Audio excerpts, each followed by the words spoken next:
আসসালামু আলাইকুম। আমি ডাক্তার রিক্তা পারভিন, হোমিওপ্যাথিক এবং আয়ুর্বেদিক চিকিৎসক, চেম্বার সেবা হোমিও কমপ্লেক্স অ্যান্ড সেবা ডিজিটাল ল্যাব, সদর হসপিটালের পূর্ব পাশে, মাগুরা। প্রভাষক হিসাবে কর্মরত আছি Magura homeopathic medical college and hospital. আমি সেক্সের উপর যে মেডিকেল টিপসগুলো দিয়ে থাকি সেগুলো সামাজিক, পারিবারিক, দাম্পত্যিক জীবনের জন্য অত্যন্ত প্রয়োজনীয়। আমরা দৈনন্দিন জীবনে বিভিন্ন বিষয়ের উপর শিক্ষা গ্রহণ করে থাকি, কিন্তু একটি সুখী সমৃদ্ধ পরিবারের জন্য সেক্সের উপরে যে শিক্ষাগুলো থাকে সেই শিক্ষাগুলো নিতে আমরা সংকোচ বোধ করি, দ্বিধাবোধ করি।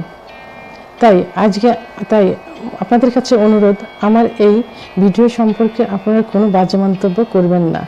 আমার চেম্বারে অনেক অবিবাহিত ছেলে, অনেক দম্পতি সেক্সুয়াল বিষয়ে ট্রিটমেন্ট নিতে আসেন।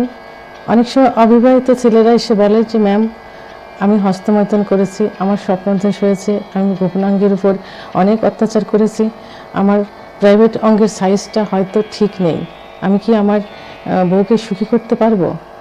অনেক স্ত্রী বলে থাকে আমার স্বামীর প্রাইভেট অঙ্গটা মনে হয় ছোট, আমি মনে হয় কোনোদিন সুখী হতে পারবো না, ইত্যাদি বিভিন্ন বিষয়ে বিভিন্ন প্রশ্ন করে থাকে।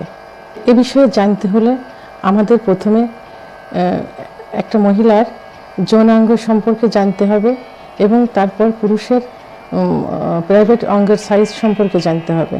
তো সেক্ষেত্রে একটা মহিলার যোনির অবস্থান জানতে হলে ভেজাইনার মধ্যে যে স্পট বা চরম শুকনো যে স্থানে একটা মাংসপিণ্ড থাকে, যেটা 2 থেকে 2.5 ইঞ্চি অথবা 3 ইঞ্চির মধ্যে সীমাবদ্ধ থাকে, যেখানে যৌন মিলন করার সময় স্বামী যখন মুভমেন্ট করে, তার পুরুষাঙ্গকে মুভমেন্ট করে, তখন সেই মাংসপিণ্ডের ওখানে যে চরম সুখ অনুভব হয়। পুরুষাঙ্গের সাইজ সাধারণত নর্মাল অবস্থায় যেটা থাকে সেটাকে ধরা হয় না, উত্তেজিত অবস্থায় যেটা হয় সেই সাইজটা ধরা হয়। আর এই সাইজটা সাধারণত 3 ইঞ্চি থেকে 3 ইঞ্চি প্লাসের মধ্যে সীমাবদ্ধ থাকে। কোনো কোনো ক্ষেত্রে 4, 4.5 এবং 5 ইঞ্চির মধ্যে গড়াগড়ি করে। পুরুষের প্রাইভেট অঙ্গ মূলত কোনো চিকিৎসায় প্রসারিত হয় না। যদি এটাই হতো তাহলে অনেক কোটিপতি, শিল্পপতি এরা টাকার বিনিময়ে তার প্রাইভেট অঙ্গটাকে ইচ্ছামতো প্রসারিত করতে পারত।